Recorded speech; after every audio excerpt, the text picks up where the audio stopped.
निलेश राणे सार्वजनिक बांधकाम विभागाकडून राज्यातील राज्यमार्ग, प्रमुख जिल्हा मार्ग, इतर जिल्हा मार्ग यावर देखभाल दुरुस्तीसाठी खर्च केला जातो। कोकणात पडणारा प्रचंड पाऊस पाहता इथे डागडुजी दरम्यान केलेला सर्व खर्च हा वाया जातो। हा माझ्या औचित्याच्या मुद्द्यावरून मला सभागृहात हा विषय मांडायचा आहे। साहेब, या वर्षी कोकणामध्ये पाऊस साधारण मे 19च्या दरम्यान पडला आणि तो नोव्हेंबर 9 पर्यंत म्हणजे जवळपास 6 महिने कोकणामध्ये भरपूर पाऊस होता, मोठ्या प्रमाणामध्ये पाऊस होता। 6 महिने कोकणामध्ये पाऊस पडला। तुम्ही विचार करा त्या रस्त्यांची अवस्था काय झाली असेल। आम्ही कॉन्ट्रॅक्टरांना जेव्हा विचारतो त्यांच्याकडे काही उत्तर नाही, आम्ही अधिकाऱ्यांना विचारतो त्यांच्याकडे काही उत्तर नाही। 6 महिने पाऊस पडला त्यामुळे काय झालंय, अधिकारी आणि कॉन्ट्रॅक्टर ढगांकडे बोट दाखवतोय। कदाचित अजून पाऊस पडेल या अपेक्षेवर ते लोक आहेत।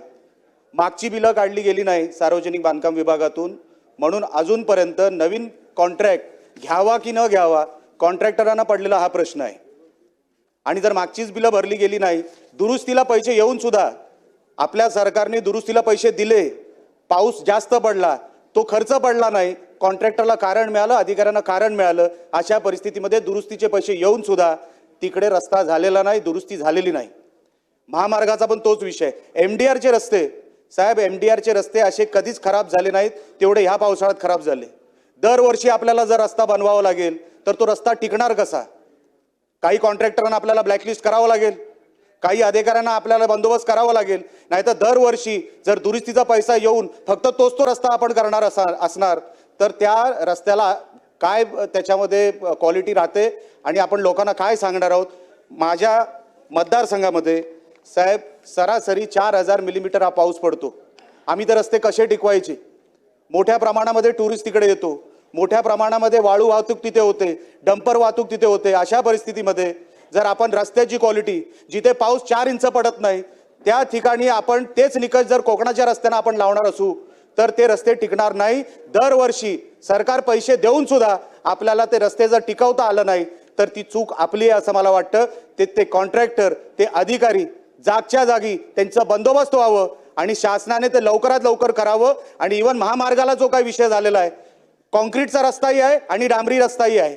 जिथे डांबरी रस्ता झालेला आहे तिथे डांबरी रस्ता खराब झालेला आहे, खड्डे एवढ्या मोठ्या प्रमाणात आहेत, ॲक्सिडेंट वाढलेत, बॉक्सवेलची कामं नाहीयेत, कॉन्ट्रॅक्टर अडतोय, त्याला पैसे मिळत नाहीये, त्याला पैसे द्यायचा प्रयत्न करत नाही। मी कुठल्याही कॉन्ट्रॅक्टरची बाजू घेणार नाही, घ्यायची मला गरज नाही, पण त्यांचा बंदोबस्त तरी करा, अधिकाऱ्यांचा तरी करा आणि आमचे रस्ते कोकणातले नीट करा आणि आमचे निकष जे कोकणाचे आहेत ते एकदा कायमचे बदलून टाका।